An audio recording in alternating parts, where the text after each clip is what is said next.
talking about emergency response planning, and I'm with Sue Warner-Bean, who specializes in the development and implementation of emergency response plans. So, a few questions. This is a very important part of our business. Yes, it is. Broadly, what is an emergency response plan and why is it important to have one? You know, after an accident, you come under intense scrutiny. You're under the microscope with regulators, with your clients, with lawyers, the media, insurance, your own employees, the industry, and with family members and survivors.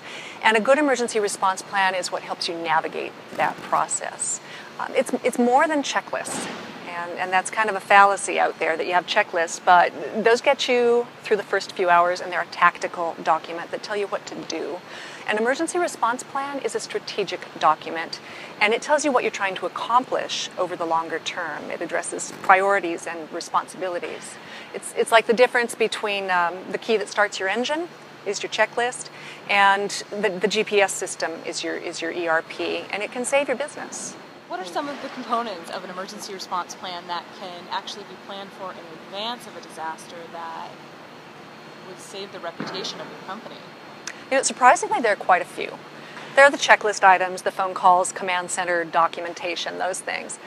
There is the 4 C's is what I call them. The issues of command. What's your hierarchy? Separate from your business, which is still operating.